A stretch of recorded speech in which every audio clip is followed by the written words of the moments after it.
আল্লাহর নবী মক্কার কাফেরদের নির্যাতন জুলুম সহ্য করেছেন, এক মুহূর্তের জন্য আল্লাহর নবী কোরআনের দাওয়াত বন্ধ করে দেয় নাই। ঠিক কিনা বলেন?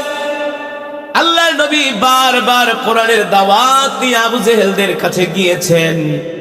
আবু জেহেলরা কোরআনের দাওয়াত পছন্দ করে নাই, আল্লাহর নবীকে মিথ্যাবাদী বলেছে, আল্লাহর নবীকে পাগল বলে গালি দিয়েছে।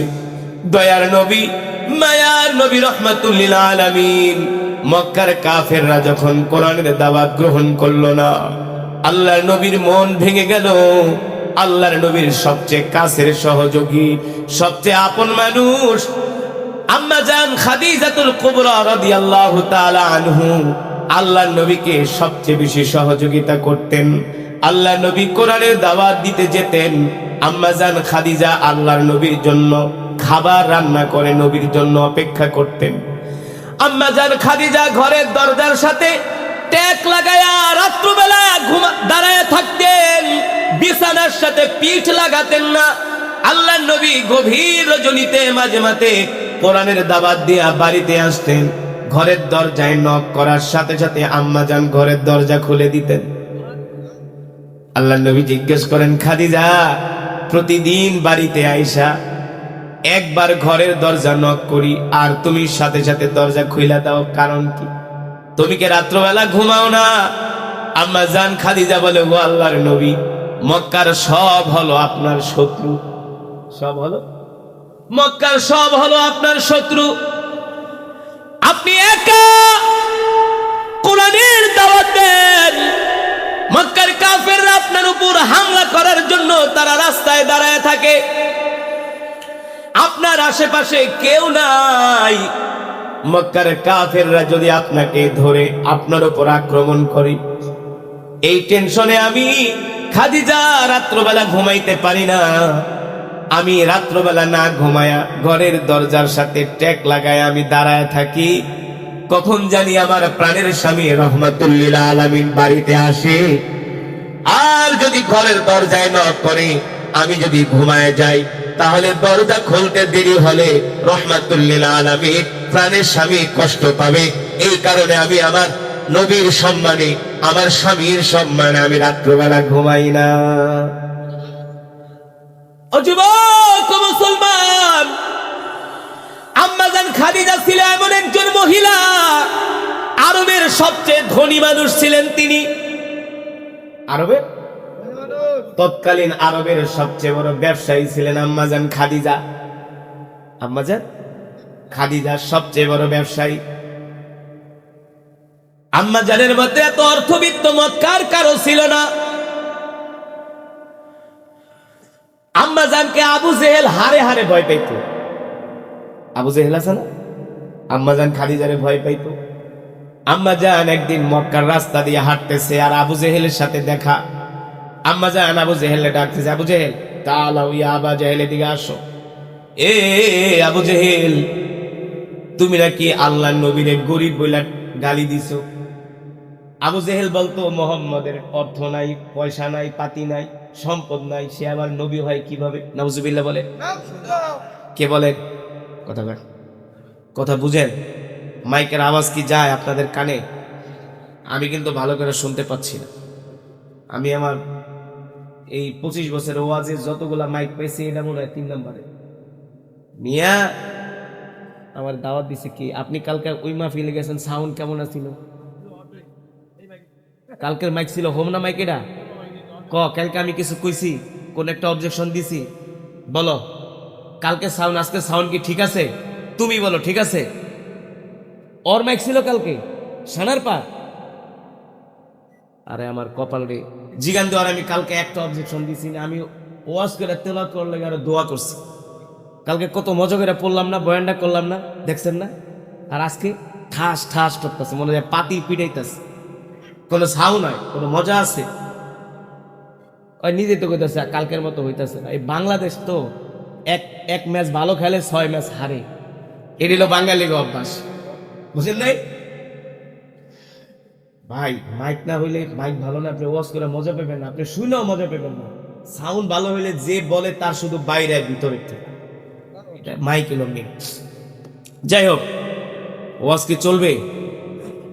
কতক্ষণ বুঝেন, কিন্তু সারার এক কই আবার পিছনের দিকে ভাইগেন না, পর্দা উঠায় বয়ান চলবে, তাহলে একজন উঠাউঠি করে যাও না, বসো দোস্ত বসো, অল্প সময় বয়ান হবে, মোনাজাত হবে ইনশা। দেখেন কত মজার ওয়াজ, খালি শুনতে থাকেন, না শুনলে মজা পাইবেন, ধৈর্য ধরে শুনতে হবে, ঠিক কিনা বলেন? আর রাত তো কম হয় নাই, রাত প্রায় 11:30, 11:30টায় ওয়াজই শেষ হয়ে যায়। গতকালকে ওয়াজই শেষ করছে 11:25, আর আজকে 11:30। যাই হোক, রাত অনেক, দিনের বেলা অনেকের কাজ আছে, সকালে কাজে যাবেন, অল্প সময় শেষ করবো, কিন্তু ওঠাউটি করবেন না ইনশা। কোন পর্যন্ত গিয়েছিলাম মনে আছে? কত আবু জেহেল কি হয়েছে? এই যে আমার ভাই কয়ে দিছে, আম্মা জান খাদিজাতুল কুবরা রাদিয়াল্লাহু তাআলা আনহা, সাউন্ড বাড়া, আম্মা জান ডাক দিছে, তাআলা ইয়া আবু জাহেল, আবু জাহেল দিকে আয়। আবু জেহেল জানে খাদিজা হলো মক্কার সবচেয়ে বড় ব্যবসায়ী, সম্পদশালী মহিলা। খাদিজার বাবার অর্থের অভাব নাই, ক্ষমতার অভাব নাই, খাদিজার লাঠির অভাব নাই। মোহাম্মদের সাথে আমি বেয়াদবি করি, মোহাম্মদ আমাকে কিছু বলে না, কিন্তু খাদিজার সামনে বেয়াদবি করলে তো খাদিজা ফাটায় ফেলাইব। আম্মা জান খাদিজারে আবু জেহেল হারে হারে ভয় পাইত। ডাক দিছে, আবু জেহেল এদিকে আয়। আম্মা জানের সামনে এসে আবু জেহেল কাঁপতেছে, বলে এই আবু জেহেল, তুমি নাকি আমার স্বামী মোহাম্মদ সাল্লাল্লাহু আলাইহি সাল্লামকে তুমি নাকি গরিব বইলা গালি দিছো। কি বইলা? গরিব বইলা গালি দিছো। আল্লাহর নবীর কোন দোষ মক্কার কাফেররা ধরতে পারে না, কারণ সৌন্দর্যের দিক থেকে আমার নবী হলো পৃথিবীর সবচেয়ে সুন্দর মানুষ। আমার নবীর মধ্যে তো সুন্দর করে আল্লাহ পৃথিবীর কাউকে বানায় নাই, সুবহানাল্লাহ বলে। আমার নবী এত সুন্দর, আমার নবীর চেহারা এত সুন্দর, আমার নবীর চেহারা দেখলে মক্কার কাফেররা নবীর জন্য পাগল হয়ে যাইত। আল্লাহু আকবার। মক্কার কাফেররা রাজনৈতিক কারণে আল্লাহর নবীকে ক্ষমতার দ্বন্দ্বের জন্য পাগল বইলা গালি দিত। আবার ওরা আলোচনা করত, আমরা মুহাম্মদকে পাগল বইলা গালি দেই, পাগলের চেহারা তো এত সুন্দর হতে পারে না। আল্লাহর নবীর প্রজ্ঞা, মেধা, জ্ঞানের সাথে মক্কার কাফেররা পারতো না, কারণ পৃথিবীর যত জ্ঞান সব আল্লাহ আমার নবীকে দান করছে। আমার নবীর মতো নেতৃত্ব দেওয়ার যোগ্যতা মক্কার একটা হারামজাদার মধ্যেও ছিল না। এই যে আবু জেহেল, আবু লাহাব বলেন, উতবা, সাইবা বলেন, আল্লাহ রসুলের নেতৃত্বের কাছে ওরা ধারে কাছেও আসতে পারতো না। সুবহানাল্লাহ বলেন। মক্কার কাফেররা বিচার করে দিত, সেই বিচার মক্কার জনগণ মানত না, কিন্তু আল্লাহর নবী যেটা বিচার করে দিত সেই বিচার তারা মাথা পেতে নিত। সুবহানাল্লাহ বলেন। আবু জেহেল বাজারে গেছে উট কিনতে গেছে, ঘোড়া কিনতে গেছে। একটা লাল উট আবু জেহেলের পছন্দ হয়েছে। উটের মালিককে ডাক দিছে, এদিকে আয়। উট কত? 500 দিরহাম। উটটা দি, আমি তোরে 600 দিরহাম দিব, তবে টাকা এখন না, আগামীকাল পাবি, এই জন্য 100 দিরহাম বেশি দিব। এই কথা বলে উটের মালিকের থেকে আবু জেহেল লাল ঘোড়া নিয়া বাড়িতে চলে গেছে। ঘোড়ার মালিককে অর্থ পরিশোধ করে নাই। পরের দিন ঘোড়ার মালিক আবু জেহেলের বাড়িতে যায় হাজির। এ আবু জেহেল, বললা উটের টাকা আজকে দিবা, উটের দাম 500 দিরহাম, আরো 100 বেশি দিবা, 600 দিরহাম আমাকে আমার পাওনা দিয়া দাও। আবু জেহেল কয়, তোর থেকে যে আমি উট নিছি এটার কোনো প্রমাণ আছে নাকি? কারণ আবু জেহেল ছিল ছেঁচড়া টাইপের লোক, বাকি খায় আর টাকা দিত না। এমন কিছু ছেঁচড়া টাইপের লোক সমাজে আছে কি আছে না? দেখবেন দোকানে যায় বাকি খায়, টাকা দেয় না, আছে? বিচার করে ঘুষ খায়। বিচার করে কি খায়? ঘুষ খায়। এগুলো ছিল আবু জেহেলদের স্বভাব, ঠিক কিনা বলেন? ঘোড়ার মালিক থেকে তো আবু জেহেল টাকা দেয় না। মক্কার মানুষকে আবু জেহেল, ওই ঘোড়ার মালিক রে বলে, তুমি আবু জেহেলের টাকা বুড়ায় নিবা, তোমার 14 গোষ্ঠীরও ক্ষমতা নেই। কারণ আবু জেহেল কত বড় শেষরা আমরা জানি। আবু জেহেলের লেনদেন ভালো না। আবু জেহেল বলে শোনো, আবার 3 দিন পরে আসো, লোক আবার 3 দিন পরে আসে, আবার বলে 1 সপ্তাহ পরে আসো, আবার 1 সপ্তাহ পরে আসে। পাওনা টাকা উঠাইতে উঠাইতে এবার বেটার জুতা ক্ষয়, টাকা তো আর পায় না। এখন ওই ঘোড়ার মালিক সিদ্ধান্ত নিছে, আমরা মক্কার বড় বড় লিডারদের কাছে আবু জেহেলের নামে বিচার দিব। কি দিব? আবু সুফিয়ান, আবু লাহাবরা কাবার চত্বরে বসে মিটিং করতেছে। কি করতেছে? মিটিং করতেছে। এবার ওই ঘোড়ার মালিক যায় বলে, আবু লাহাব, আবু সুফিয়ান, তোমরা হলা মক্কার বড় লিডার, বড় নেতা, শোনো, আমার কাছ থেকে আবু জেহেল ঘোড়ার বাকি আনছে 600 দিরহাম পামু, মাসের পর মাস ঘুরায়, আমার ঘোড়ার টাকা পরিশোধ করে না, আমার টাকাটা একটু তোমরা আবু জেহেলের থেকে পরিশোধ করে দাও। আবু সুফিয়ান আবু জেহেলে ডাক দিছে, আবু জেহেল, এ ঘোড়ার মালিকের টাকা পরিশোধ কর, আর ঘোরাঘুরি করিস না, তোর জন্য আমাদের মান সম্মান আর নাই। মানুষ আইসা তোর নামে বিচার দেয়, তুই নাকি দোকানে বাকি খায়া টাকা দেস না, মাল বাকি না টাকা দেস না, ঘুষ খাস, বিচার করে ঘুষ খাস, তোর জন্য মান সম্মান আর আমাদের টিকলো না, তাড়াতাড়ি করে ঘোড়ার মালিকের টাকা পরিশোধ করে দে। আবু জেহেল কয় ঠিক আছে, যাও, আগামীকাল দিব। ওই লোক আবার আগামীকাল যায়, ওই লোককে ঘোড়ার টাকা দেয় না।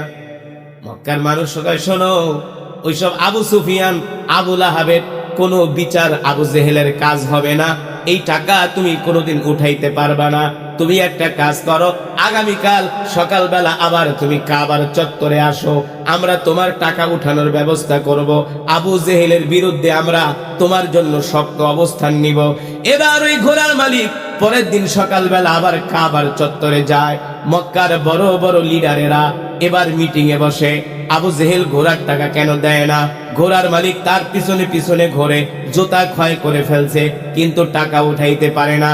এবার আজকেও তারা মিটিংয়ে বয়া সিদ্ধান্ত নিল, আবু জেহেলের থেকে যে কোনো উপায়ে আমরা ঘোড়ার টাকা পরিশোধ করে দিব। কিন্তু মক্কার সবচেয়ে বড় লিডার ওলীদ ইবনে মুগীরা বলে, এ আবু সুফিয়ান, আবু লাহাব, আমি কেন তুমি কেন, মক্কার 14 গোষ্ঠীও যদি চাপ দাও, আবু জেহেলের থেকে একটা পয়সা উঠাইতে পারবা না। এবার উতবা ডাক দিয়া বলে, শোনো ঘোড়ার মালিক, তোমাকে আমি ভালো একটা বুদ্ধি দিই, এই সমস্ত লেস কাটা মাতবর দিয়া তুমি কোনোদিন আবু জেহেলের থেকে টাকা উঠাইতে পারবা না, তবে একটা সমাধান আছে। কি আছে? তার কাছে গেলে তোমার টাকা 1 ঘন্টার ভিতরে আদায় করে দিব। সুবহানাল্লাহ।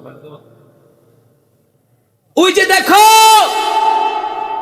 কাবার চত্বরে কোনায় বৈশা ওই যে যুবক ইবাদত করতেছে, ওই যে সুন্দর চেহারার যুবক, তার কাছে যাও, তার কাছে যায় বিচার দাও, সেই পারবে আবু জেহেলের থেকে টাকা আদায় করে দিতে। সে কে? বিশ্বনবী রাহমাতুল লিল আলামিন। যাও মুহাম্মাদের কাছে যাও, মুহাম্মাদই পারবে একমাত্র তোমার টাকা আদায় করে দিতে। সুবহানাল্লাহ। এবার ওই ঘোড়ার মালিক আল্লাহ রসুলের কাছে যায় বসলেন, বৈশা বললেন, মুহাম্মদ, আবু জেহেল আমার থেকে ঘোড়া আনছে, বাকি টাকা দেয় না। আল্লাহ নবী মুস্কে হাসি দিয়া বলে, বল আমি তোমার জন্য কি করতে পারি? বলে, মুহাম্মদ, মক্কার বড় বড় নেতাদের পিছনে পিছনে ঘুরলাম, জুতা কয়েক জোড়া ক্ষয় করে ফেলাইছি, কিন্তু টাকা তো আবু জেহেলের থেকে উঠাইতে পারি না। আল্লাহ নবী কয়, তুমি পারবাও না। আবু জেহেল যে কোন টাইপের লোক এটা মুহাম্মদ সাল্লাল্লাহু আলাইহি সাল্লাম ছাড়া আর বেশি কেউ জানে না, কারণ এমন কোনো কষ্ট নাই আবু জেহেল আমার নবীকে দেয় না। ঠিক কিনা? এবার আল্লাহ নবী বলে, ঠিক আছে, আসো তুমি আমার সাথে, চলো আবু জেহেলের বাড়িতে যাব, চলো আবু জেহেলের বাড়িতে যাব, আমি তোমার ঘোড়ার টাকা আবু জেহেলের থেকে পরিশোধ করে দিব, তোমার পাওনা আমি আদায় করে দিব। এবার ওই ঘোড়ার মালিক আল্লাহর নবীর পিছনে পিছনে, আল্লাহর নবী আগে আগে যাইতেছে আবু জেহেলের বাড়ির দিকে। ওইদিকে ওলীদ ইবনে মুগীরা, আবু লাহাব মক্কার এক যুবকের ডাক দিয়ে বলে, এদিকে আয়, তুইও ওদের পিছনে পিছনে যা, আমরা এত বিচার করলাম আবু জেহেল ঘোড়ার টাকা দেয় না, দেখি মোহাম্মদ কি আবু জেহেলের থেকে টাকা উঠায় দিতে পারে কি পারে, এটা আমরা দেখব। যা তুই দূরের থেকে পর্যবেক্ষণ করবি, তাকায় তাকায় দেখবি যে আসলে মোহাম্মদের কথা আবু জেহেল শোনে কিনা। আমরা এত বিচার করলাম, আমাদের মুখে চুনকালি পড়লো, আবু জেহেল আমাদের কথা শুনলো না। দেখি মোহাম্মদের কথা আবু জেহেল শোনে কিনা, মোহাম্মদের বিচার আবু জেহেল মানে কিনা। তুই দূর থেকে তাকায় তাকায় দেখবি। এবার আল্লাহর নবী ওই ঘোড়ার মালিককে নিয়ে আবু জেহেলের বাড়ির সামনে গেলেন। ঘরের দরজার সামনে যায়া দরজায় নক করলেন আর বললেন, ইফতাহিল বাব ইয়া আবা জাহেল উখরুজু মিনাল বাইত। এ আবু জাহেল, ইফতাহিল বাব, দরজা খোলো, উখরুজু মিনাল বাইত, ঘর থেকে বের হও। আল্লাহর নবী এক ডাক দিছে, এক ডাকে চলে আবু জেহেল থরথর করে ঘরের দরজার সামনে এসে দরজা খুলে দিছে। মুহাম্মদ, ইয়া আম্মি, মুহাম্মদ তুমি আমার বাড়িতে সকালবেলা, কারণ কি?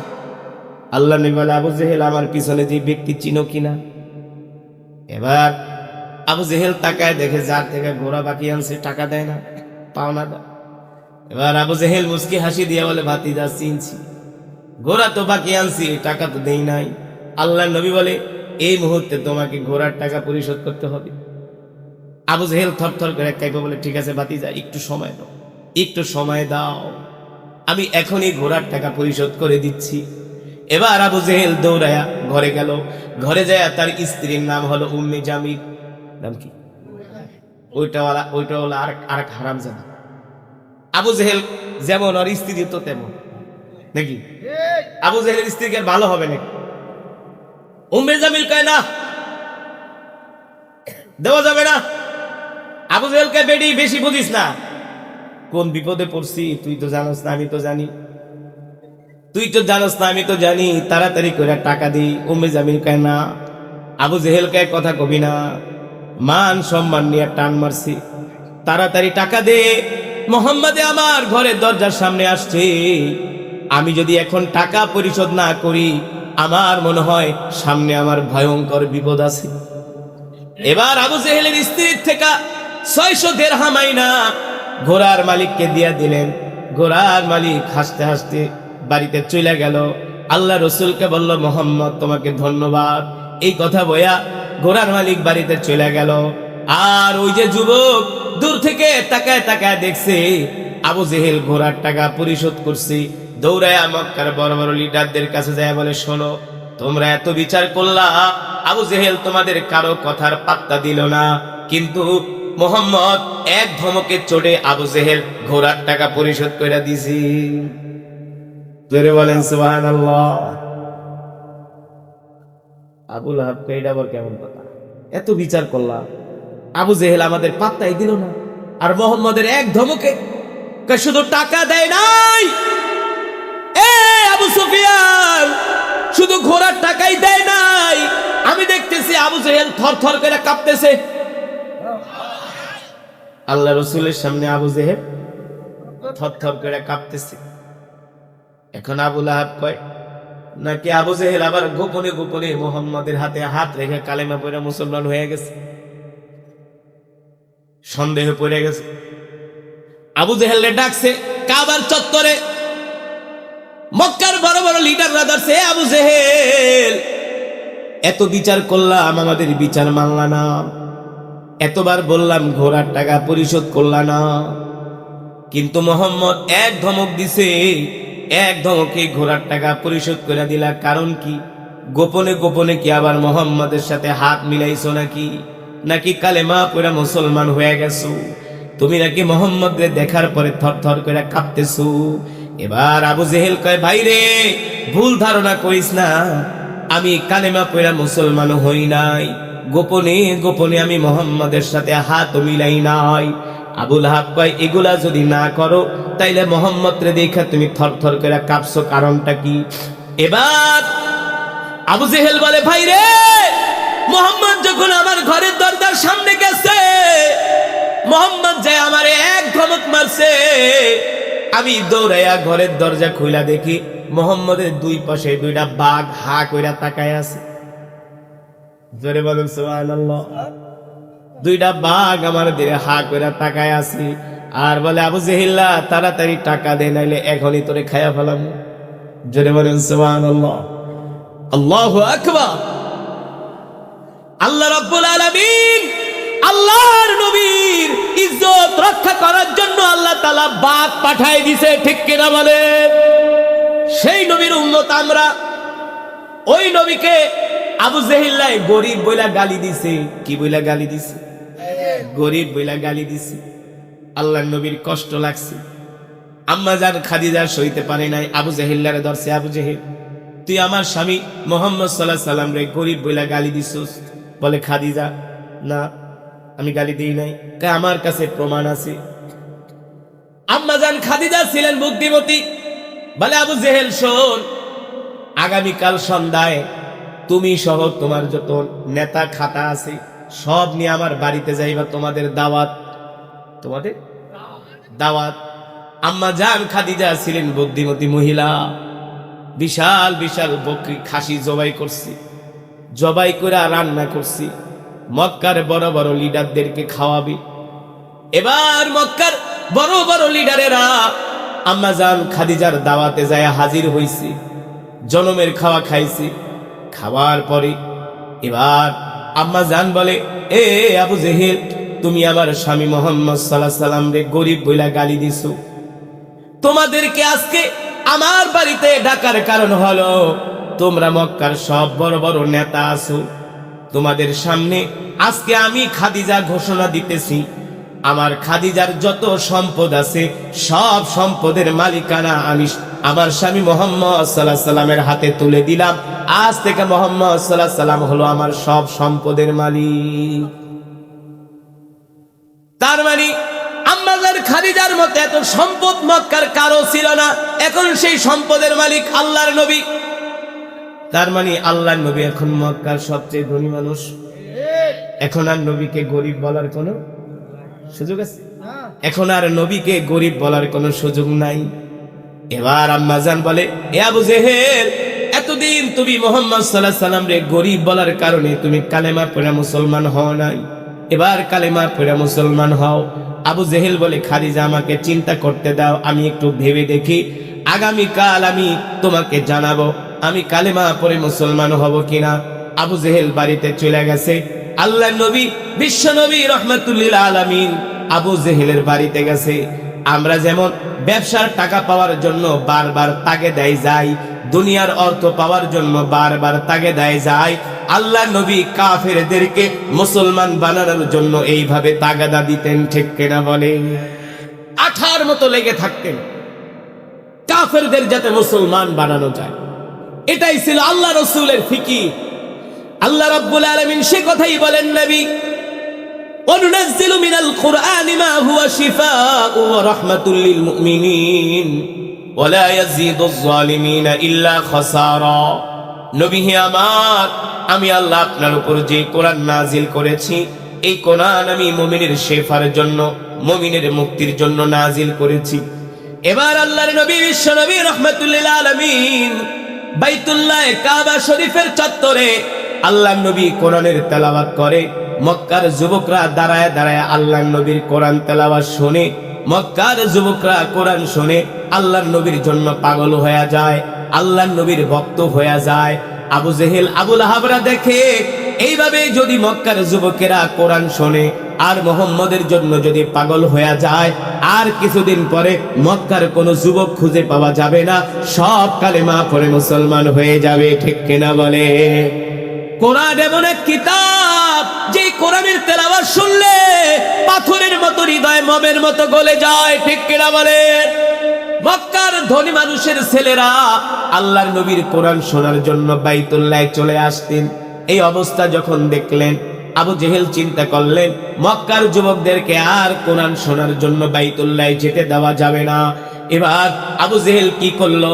মিটিং এ বসে তারা সিদ্ধান্ত নিল, আজ থেকে যদি কেউ মুহাম্মদের কোরআন তেলাওয়াত শুনতে যায় তাহলে তার 10 বছরের জেল হবে। এত আইন করার পরেও মুহাম্মদ সাল্লাল্লাহু আলাইহি সাল্লাম আল্লাহর নবীর কোরআন তেলাওয়াত শুনতে মক্কার কাফেরদেরকে বাধা দিয়ে রাখতে পারে না। অথচ মক্কার কাফের যুবকরা ছিল কাফের, ঠিক কিনা বলেন? কাফের হয়ে তারা রাত 3টা বাজে আল্লাহর নবীর জবানে কোরআন শুনতে আসতো। আর আমরা মুসলমান হইয়া মসজিদে যাই না, নামাজ পড়ি না, আল্লাহর হুকুম আল্লাহর বিধান মানি না, রাসূলের সুন্নাহ মানি না, নামাজটা পর্যন্ত আমরা ঠিক মতো পড়ি, নামাজটা পর্যন্ত পড়ি না। আজকে আমাদের যুব সমাজ 6, 7, 8 এ পড়ে, সেই ছেলেরা আজকে ওপেনলি রাস্তায় দাঁড়ায় দাঁড়ায় সিগারেট। আছে কি আছে না? এলাকায় এলাকায় কিশোর গ্যাং, তাদের পকেটে পাওয়া যায় গাজার পোটলা, ঠিক কিনা? এর কারণ হলো আল্লাহর কোরআনের শিক্ষা তাদের মাঝে না। আমাদের সন্তানদেরকে কোরআনের শিক্ষায় শিক্ষিত করতে, কোরআন দিয়া এই সমাজকে পরিবর্তন করতে হবে, কোরআন দিয়া আমাদের সন্তানদেরকে সোনার মানুষে পরিণত করতে হবে। কোরআন ছাড়া কখনো মানুষের চরিত্র সংশোধন হয় না, কোরআন ছাড়া কখনো আল্লাহওয়ালা বানানো যায় না, ঠিক কিনা বলে? এবার মক্কার কাফেররা দেখলো মক্কার ধনী ধনী মানুষের সন্তানেরা আল্লাহর নবীর কোরআন শুনতে আসে, আর তারা কোরআন শুনে কালেমা পড়ে মুসলমান হয়ে যায়। আবু জেহেল চিন্তা করলো, মক্কার সবচেয়ে ধনী লোকের ছেলে, সম্ভ্রান্ত পরিবারের ছেলে, যার বাবা মক্কার সবচেয়ে বড় সম্পদের মালিক, তার নাম হলো মুসআব বিন উমাইর। এই মুসআব বিন উমাইর হলো মক্কার যুবকদের নেতা। তিনি যদি আল্লাহর নবীর কোরআন শোনে আর যদি কালেমা পড়ে মুসলমান হয়ে যায়, তাহলে মক্কার যুবকদেরকে আর পাওয়া যাবে না, সব আল্লাহর নবীর দলে ঢুকে যাবে, সব কালেমা পড়ে মুসলমান হয়ে যাবে। আবু জেহেলরা সিদ্ধান্ত নিল, আমরা মুসআব বিন উমাইরের বাড়িতে যাব, আর তাকে যায় আমরা সতর্ক করব, আমরা তাকে যায় বুঝাবো, ভুলেও যাতে মুসআব বিন উমাইর মুহাম্মাদের কোরআন শুনতে না যায়। এই সিদ্ধান্ত নিয়ে আবু জেহেল আবু লাহাবরা সকালবেলা বের হয়ে গেলেন, মুসআব বিন উমাইরের বাড়িতে আসলেন। আয়েশা মুসআব বিন উমাইরের ঘরের দরজায় নক করলেন, মুসআব শোনো, আমরা তোমার চাচা, তুমি আমাদের ভাতিজা, তুমি হলে মক্কার আগামী দিনের নেতা, আমরা তোমাকে স্নেহ করি, ভালোবাসি, মক্কার যুবকরাও তোমাকে মানে, কিন্তু আমরা তোমাকে আসছি অনেক বড় একটা সংবাদ দেওয়ার জন্য, তোমাকে সতর্ক করার জন্য। মুসআব বিন উমাইর বলে, আবু জেহেল কি সংবাদ? বলে, শোনো, মক্কায় আমাদের ভাতিজা মুহাম্মদ ইবনে আব্দুল্লাহ কোরআন তেলাওয়াত করে কাবার চত্বরে, আর তার কোরআন তেলাওয়াত শুনে কালেমা পড়ে মক্কার কাফের যুবকরা মুসলমান হয়ে যায়। শোনো মুসআব, মুহাম্মদ নিজে নিজে বানায়া বানায়া কবিতা বলে আর সেটাকে কোরআন বলে চালায় দেয়, কিন্তু আমাদের সন্দেহ এটা হলো কবিতা, এটা কোনো আল্লাহর কালাম না। মুসআব বিন উমাইর বলে, শোনো আবু জেহেল, যদি সে কোরআন কবিতা বলে কোরআন বলে চালায় দেয়, আমিও একজন বড় ধরনের কবি, আমি যদি মুহাম্মাদের কবিতা শুনি তাহলে আমি ধরতে পারবো মুহাম্মদ কি আসলে কোরআন পড়ে নাকি কবিতা বলে। আবু জেহেল বলে, না না না, মুহাম্মাদের ধারে কাছেও তুমি যাইবা না। কয় কেন? কয় মুহাম্মদ তার কাছে গেলে তোমাকে সে জাদু করে ফেলবে। যারা বলেন নাউজুবিল্লাহ, সে হলো একটা জাদুকর, হুয়া সাহের, সে হলো একটা জাদুকর, হুয়া কাহেন, সে মানুষের মনের খবর বইলা দিতে পারে। বলেন নাউজুবিল্লাহ। মুসআব বিন উমাইর বলে, আবু জেহেল, যদি মুহাম্মদ মনের খবর বইলা দিতে পারে, তাহলে আমার আগামী বছর কি হবে সেটাও তো বলতে পারবো, তাহলে তো আমার জন্য উপকারী হইল। আবু জেহেল বলে, না না না, তুমি বলেও মুহাম্মাদের কাছে যাবা না। আবু জেহেল জানে মুসআব বিন উমাইর যদি আল্লাহ নবীর কাছে যায়, আল্লাহ নবীর সুন্দর চেহারা দেখা মাত্রই তার প্রেমে পাগল হয়ে যাবে, কালেমা পড়ে মুসলমান হয়ে যাবে, ঠিক কিনা বলে? এবার আবু জেহেল বলে, শোনো, তুমি ভুলেও মুহাম্মাদের কাছে যাইবা না, তার চেহারা সামনে দাঁড়াবা না, তার কণ্ঠের আওয়াজ যাতে তোমার কানে না আসে। মুসআব বিন উমাইর বলে, আবু জেহেল, আমি তো একজন শিক্ষিত যুবক, তুমি আমাকে এইভাবে বুঝানোর প্রয়োজন নাই, আমি একটা নজর যায়া মুহাম্মদকে দেখে আসবো। আবু জেহেল বলে, শোনো, যদি তুমি মুহাম্মদকে দেখতেই যাও, তাহলে তুমি একটা কাজ করবা, তোমার দুই কানের ভিতরে কতগুলা তুলা ঢুকায়া যাইবা। কি ঢুকায়া যাইবা? তুলা। আবু জেহেল জানে আল্লাহর নবী যে মধুর কণ্ঠে কোরআন পড়ে, এই কোরআন তেলাওয়াত শুনলে মুসআব বিন উমাইর কালেমা পড়ে মুসলমান হবেই হবে। এই কারণে বলছে তুমি কানের ভিতরে কি করবা? তুলা ঢুকায় যাবা। ঠিক মুসআব বিন উমাইর কি করলেন? কানের ভিতরে কতগুলা তুলা ঢুকায়া একদিন সন্ধ্যার সময় ঘর থেকে বের হয়ে গেলেন। বর্তমান বাইতুল্লাহ যেখানে কাবা শরীফ এর পাশে একটা পাহাড় আছে জাবালে আবু কোবাইস, এই পাহাড়টা এখনো আছে। ওই পাহাড়ের নিচে বসে আল্লাহ নবী সাহাবীদেরকে কোরআনের তেলাওয়াত শোনাতেন। তো মুসা বিন উমাইর কানের ভিতরে তুলা ঢুকায়া আস্তে আস্তে কইরা সন্ধ্যার সময় বের হইছে, ঘুটঘুটে অন্ধকার, যদি মক্কার মানুষরা আবার দেখা ফেলায় যে মুসা মুহাম্মদের কাছে যাইতেছে, এই কারণে অন্ধকারে বের হইছে।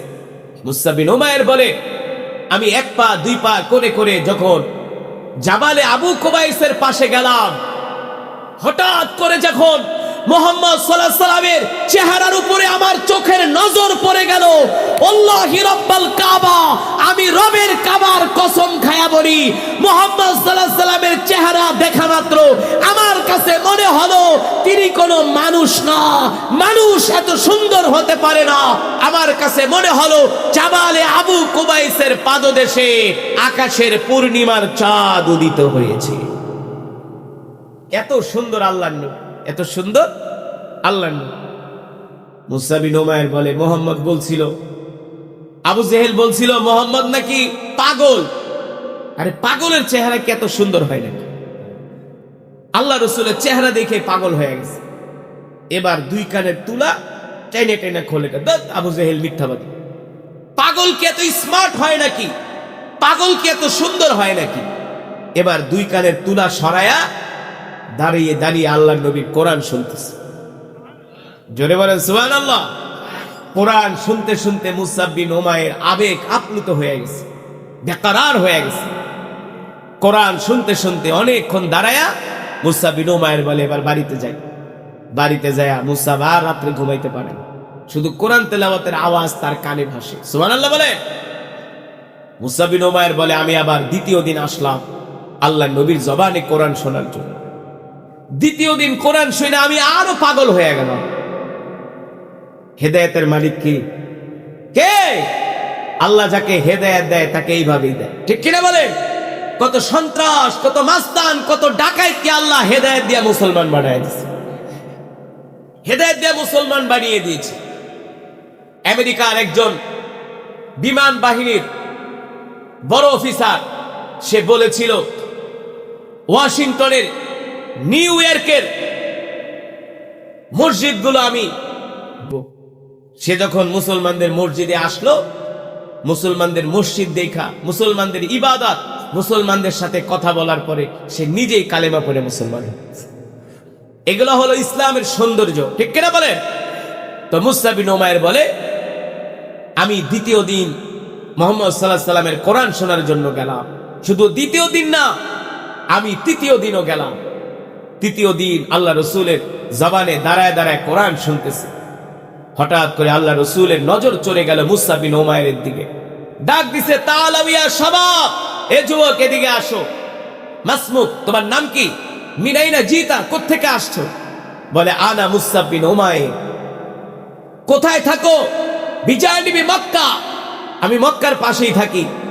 তোমার বাবার নাম মুসাব, আমার নাম মুসা বিন উমাইর। ও, তুমি মুসা বিন উমাইর? বলে, হ্যাঁ, আমি তো তোমাকে চিনি, তোমার বাপকে চিনি, তোমার বাপ তো মক্কার সবচেয়ে বড় ব্যবসায়ী। বলে, হ্যাঁ।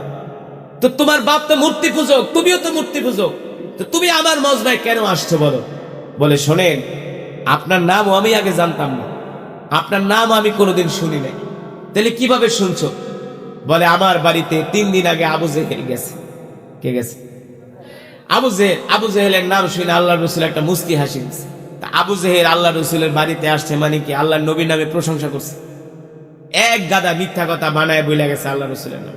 আল্লাহ রসুল মুস্কি হাসি দিয়ে বলে, বলো আবু জেহেল আমার নামে কি বলছি? এবার মুসা বিন উমাইর বলে, আবু জেহেল বলছে, আনতা কাহিন, আপনি নাকি গণক। আর কি বলছে?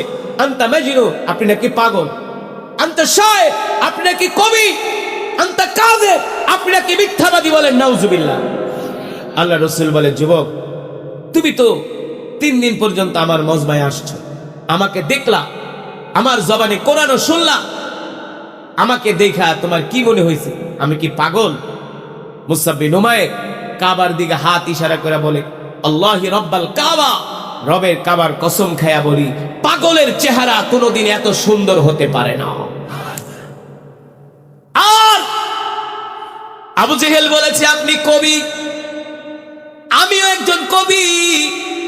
আপনার জবানে আমি যার তেলাওয়াত শুনলাম, যেই অমীয় বাণী আমি শুনলাম, এটা শুনে আমি উপলব্ধি করলাম, এটা শুনে আমি বুঝতে পারলাম আপনি যেটা মানুষদেরকে শোনান এটা পৃথিবীর কোন কবির কাব্য হতে পারে না, এটা হলো আল্লাহর জবানের কালাম। আল্লাহ নবী বলে, যুবক, এ যুবক, তোমার কাছে কি আমার কোরআন তেলাওয়াত ভালো লাগছে? মুসআব বিন উমাইর বলে, শুধু ভালো লাগে নাই, একদিন না, 2 দিন না, আমি 3 দিন আপনার কোরআন শোনার জন্য আসছি। সুবহানাল্লাহ বলে। এবার আল্লাহ নবী বলে, যুবক রে, যদি তোমার কাছে আমার কোরআন তেলাওয়াত ভালো লাগে, তাহলে আমি তোমাকে একটা অফার করতে চাই, আমি তোমাকে একটা রিকোয়েস্ট করব, আমি তোমাকে একটা অনুরোধ করব, তুমি কি আমার অনুরোধ রাখবে কিনা? তুমি কি আমার রিকোয়েস্ট রাখবে কিনা? তুমি আমার একটা আবেদন রাখবে কিনা? মুসআব বিন উমাইর বলে, ওগো আল্লাহর পয়গম্বর মুহাম্মদ সাল্লাল্লাহু আলাইহি সাল্লাম, আপনি আপনার অনুরোধ আমাকে করেন, আপনার আবেদন নিবেদন আমার কাছে পেশ করেন। আপনার কথা রক্ষা করতে যে আপনি আমাকে একজন মক্কার সাহসী যুবকের কাতারে পাবেন। আল্লাহর নবী বলে, যুবক রে, যদি তোমার কাছে আমার কোরআন তেলাওয়াত ভালো লাগে, তাহলে আমি তোমাকে এখনই নির্দেশ করব, এখনই তোমার কাছে আমি আবেদন করব, আর দেরি করবা না, এই মুহূর্তে আমার হাতে হাত রেখে কালেমা পড়ে মুসলমান হয়ে যাবে। মুসআব বিন উমাইর আল্লাহ রাসূলের দিকে হাত বাড়ায় বললেন, ওগো আল্লাহর নবী, নেন। মুসআব বিন উমাইর আপনার দিকে হাত বাড়ায় দিল। শুধু মুসআব বিন উমাইরের হাত না, আল্লাহ রাসূলের জন্য কলিজা পর্যন্ত কেটে দিতে মুসআব রাজি আছে। এক মুহূর্তে মুসআব বিন উমাইর তার সিদ্ধান্ত পাল্টে দিল। যুবক, কথাটা যত সহজে বলছি, বিষয়টা কি তত সহজ? মুসআব বিন উমাইর একজন কাফের, মূর্তি পূজক, সে তার ধর্ম পরিবর্তন করছে, কালেমা পরে এখন মুসলমান হবে। কালেমা পরে মুসলমান হলে কি হবে? তার মা বাবা, তার আত্মীয় স্বজন তাকে ঘর থেকে বের করে দিবে, সম্পদ থেকে বঞ্চিত করবে, আরাম আয়েশের জিন্দেগি চিরতরে ছাড়তে হবে, গরিবানা জিন্দেগি গ্রহণ করতে হবে, এমনকি নিজের মাতৃভূমি ছেড়েও মদিনায় চলে যেতে হতে পারে। কত বড় সিদ্ধান্ত নিল মুসআব বিন উমাইর।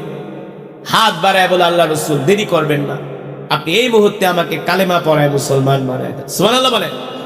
আল্লাহর নবী মুসআব বিন উমাইরকে কালেমা পড়ায় মুসলমান বানায় দিলেন। সুবহানাল্লাহ বলেন।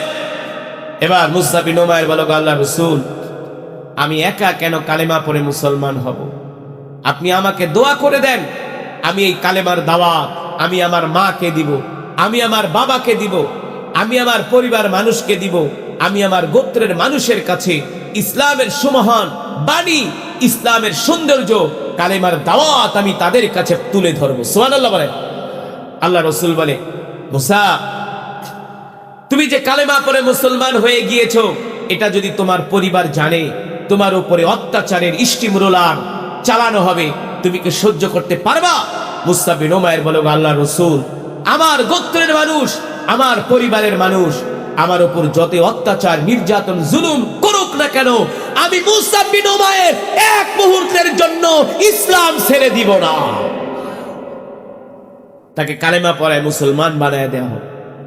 তিনি দৌড়ায় বাড়িতে গেলেন, তার মা, তার বাবা, আত্মীয় স্বজনদেরকে ডাকলেন আর বললেন, শোনো, আজকের পর থেকে তোমরা আমাকে আর মূর্তি পূজার জন্য ডাকবা না। বলে, কেন? বলে, আমি আল্লাহর পয়গম্বর মুহাম্মদ সাল্লাল্লাহু আলাইহি সাল্লামের হাতে হাত রেখে কালেমা পড়ে মুসলমান হয়ে গেছে। জোরে বলেন সুবহানাল্লাহ। মুসআব বিন উমাইরের মা বাবা বললে, বলো কি বাবা, তুমি মুসলমান হয়ে গেছে? বলে, হ্যাঁ, আমি মুসলমান হয়ে গিয়েছি। শুধু মুসলমান হই নাই, আমি আজ থেকে সিদ্ধান্ত নিছি, আমি আর তোমাদের সাথে থাকবো না, আমি আল্লাহর পয়গম্বর মুহাম্মদ সাল্লাল্লাহু আলাইহি সাল্লামের কাছে চলে যাব। এই কথা শোনার পরে মুসআব বিন উমাইরের মা, তার বাবা তার দুই হাতের ভিতরে দুইটা শিকল বাঁধলেন, পায়ে দুইটা শিকল বাঁধলেন, শিকল দিয়া ঘরের খুঁটির সাথে তালা মেরা দিলেন। কি করলেন? ঘরের খুঁটির সাথে তালা মেরা দিছে। বলছে তুই মুহাম্মাদের কাছে যাবা, যাও, তোমারে তালা মেরে দিছে। এখন মুসা বিন উমাইর বলে, মা, যতদিন পর্যন্ত আমার শিকল খুইলা না দিবা, আল্লাহ রসুলের কাছে যাইতে না দিবা, ততদিন পর্যন্ত আমি তোমাদের সাথে কথাও বলবো না, আমি খাবারও গ্রহণ করব। মুসা বিন উমাইর জিদ করে খাবার খায় না। মা আয়েশা বুঝায়, বাবা রে, না খেলে তো তুমি মারা যাবা। মুসা বিন উমাইর চিন্তা করলো, না খেলে তো আসলেই মারা যাব, আল্লাহ রসুলের সাথে তো আমার আর সাক্ষাৎ হবে না, যদি মারাই যায়। অল্প অল্প খায়া কোন রকম জীবন বাঁচাইছে। একদিন মুসা বিন উমাইর ঘরের খুঁটির সাথে ট্যাক লাগায়া কান্না করতেছে। মুসা বিন উমাইরের মা আয়েশা বলে, বাবারে, তুমি কান্না করছো কেন? তোমার কি মায়ের কথা মনে পড়ছে? মা তো তোমার সামনে। মুসা বিন উমাইর বলে, মা, আল্লাহি রব্বাল কাবা, রবের কাবার কসম খায়া বলি, তোমার কথাও মনে পড়ে নাই, বাবার কথাও মনে পড়ে নাই। কতটা দিন হয়ে গেল আল্লাহর নবীকে দেখি না, আল্লাহর নবীকে দেখি না। এই কষ্ট আমি মুসা বিন উমাইর সহ্য করতে পারি না। আল্লাহু আকবার। মা, আমার শিকলটা খুইলা দাও, আমি আল্লাহ রসুলের কাছে চলে যাই। আল্লাহ রসুলকে ছাড়া আমি বাঁচবো না, তোমাদের ছাড়া বাঁচতে পারবো, আল্লাহর নবীকে ছাড়া আমি বাঁচবো না। মুসা বিন উমাইরের মা চিন্তা করলো, ছেলেটাকে এইভাবে কষ্ট দিয়া লাভ কি? শিকল খুইলা দিছে। এক দৌড় দিয়া মুসা বিন উমাইর আল্লাহ রসুলের বাড়িতে চলে গেছে। আল্লাহ নবী মুসা বিন উমাইরকে দেখা কান্না করে দিছে, তোমার এই অবস্থা কেন? মুসা বিন উমাইর বলে, গো আল্লাহ রসুল, আমার মা বাবা আমাকে ঘরের ভিতরে শিকল দিয়ে আটকায় রাখছে, আমি খাবার খাই নাই, না খেতে খেতে আমি মুসা বিন উমাইর শুকায়া কাঠ হয়ে গেছি। আল্লাহ রসুল কান্না করে দিয়া বলে, সাহাবীরে, তুমি আমাকে এত ভালোবাসো? মুসা বিন উমাইর বলে, শুধু ভালোবাসি না, আপনার জন্য জীবন দিতে রাজি আছি। যুবক মুসলমান, সাহাবীরা এইভাবে করে আল্লাহ রসুলকে ভালোবাসছে। সেই নবীর উম্মত আমরা। আজকে সেই নবীর সুন্নত আমাদের মাঝে নাই, সেই নবীর আদর্শ আমাদের মাঝে না। যেই নবী কোনোদিন মানুষকে কষ্ট দেয় নাই, আজকে আমরা হর হামেশা মানুষকে কষ্ট দেই, মানুষের সাথে খারাপ ব্যবহার করি, লেনদেন ঠিক নাই, মিথ্যা কথা বলি, হারাম কাজ করি। এগুলো রসুলের আদর্শ হতে পারে না, ঠিক কিনা বলেন? আজ থেকে আমরা প্রতিজ্ঞা করব, জীবনে যতদিন বাঁচবো কোনোদিন 5 ওয়াক্ত নামাজ ছেড়ে দিব ইনশাআল্লাহ। রাজি আছেন? কে কে 5 ওয়াক্ত নামাজ পড়বেন? আজকে নিয়ত করেন, হাত উঠে আল্লাহকে দেখান, একটা ডাক দেন, ইয়া আল্লাহ। আরো জোরে বলেন, ইয়া আল্লাহ, ওয়াদা করলাম আর কোনোদিন নামাজ ছেড়ে দিব না, নামাজ ছেড়ে দিব না। আল্লাহ আমাদের কবুল করে নেয়। হাত নামান। বাইরে 5টা ওয়াক্ত নামাজ পড়বেন, হালাল খাবেন, কোনো গুনাহ করবেন, মরবেন, মরার সাথে সাথে আল্লাহ জান্নাত দিয়ে দেবেন ইনশাআল্লাহ। 5 ওয়াক্ত নামাজ পড়বেন, আল্লাহ রসুলের সুন্নাহগুলো মানবেন, আল্লাহ রসুলের সুন্নতগুলো জিন্দা করবেন। আল্লাহ তাআলা আমাদের সকলকে তৌফিক দান করুন। এই